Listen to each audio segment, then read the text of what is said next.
اعوذ باللہ من الشیطان الرجیم بسم اللہ الرحمن الرحیم نحن خلقناکم فلولا تصدقون۔ ایک آیت جو آپ سے سمجھنا ہے کہ خلقناکم کے بعد اللہ تعالیٰ نے تصدقون کیوں کہا،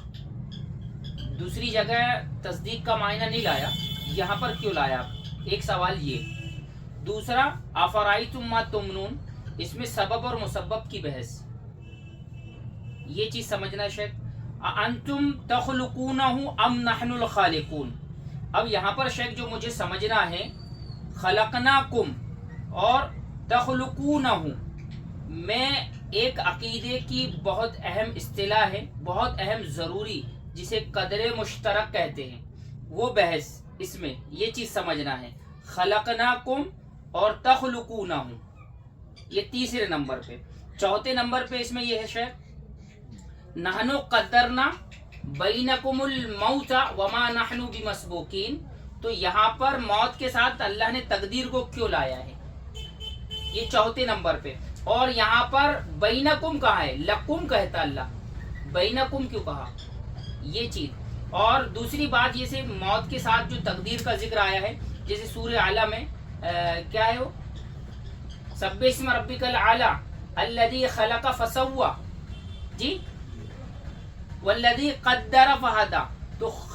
خلقنا کے ساتھ قدرہ کہا گیا۔ اور دوسری آیت میں کیا کہا گیا، یا ایھا الانسان ما غرک بربک الکریم الذی خلق فسواک فعدلک، تو یہاں پر اللہ سبحانہ و تعالی نے خلقنا کے ساتھ عدلہ لے کر آیا، وہاں پر خلقنا کے ساتھ تقدیر کو لے کر آیا، یہاں پر نحنو قدرنا بینکم الموت کے ساتھ تقدیر کو لے کر آیا،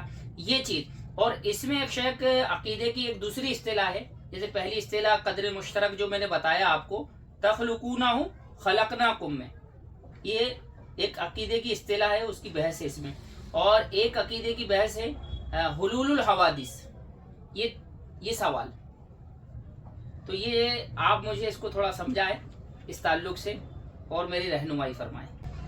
تو شیخ محترم، جو آپ سے ہم نے سیکھا ہے اور جو سمجھا ہے، تو یہاں پر اللہ سبحانہ و تعالی نے کہا نحنو خلقناکم فلولا تصدقون، تو یہاں پر میں اس کو نحنو جو ہے تاکید کے لیے بنا رہا ہوں، وہ اسی لیے بنا رہا ہوں کیونکہ یہاں پر نہ انا لگا ہے، نہ انا لگا ہے، نہ نون ثقیلہ ہے، نہ لام تاکید ہے، لیکن میں اس کو تاکید بنا رہا ہوں، نحنو ہم نے ہی، خلقناکم تم کو خلق کیا، پیدا۔ تو اب میں نے جو سمجھا ہوں شیخ، یہاں پر اللہ سبحانہ و تعالی نے تصدقون جو کہا، تصدیق کرنے کا جو کہا ہے لفظ، اس سے کیا معنی ہے؟ تو میں نے جو سمجھا ہے کہ اللہ سبحانہ و تعالیٰ یہ ایک سائنس کے اعتبار سے ایک لفظ رکھے ہوئے ہیں، جیسے کلام اتنا بہترین ہے تو متکلم کتنا بہترین ہوگا، جو میں نے سمجھا ہے۔ تو یہاں پر اللہ سبحانہ و تعالیٰ نے تصدقون جو کہا ہے، تو اللہ سبحانہ و تعالیٰ یہ بتانا چاہ رہا ہے کہ اگر ہم تمہاری ناک کو اگر پیچھے رکھ دیتے اور اگر تم کوئی بھی چیز کھا پی لیتے، کیونکہ اس میں سے بدبو بھی آتی تو تم کھا لیتے، تو ہم نے تمہاری ہونٹ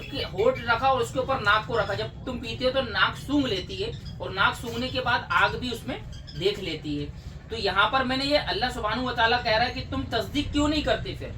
کیوں نہیں کرتے؟ پھر اس میں سبب اور مسبب کی بحث ہے، افرائیتم ما تمنون، بھلا بتاؤ تو صحیح جو پانی کا منی کا قطرہ تم ٹپکاتے ہو، انتم تخلقونہ، ماں کے رحم میں کیا بچے کو تم بنا رہے ہوتے، تم پیدا کر رہے ہوتے ہو، ام نحن الخالقون، یا ہم بناتے ہیں۔ تو یہ نحنو کہہ کہ اللہ سبحانہ و تعالیٰ نے یہاں پر ایک انسان کی حیثیت کو یاد دلایا۔ پھر اس کے بعد کہا بڑی اہم وجہ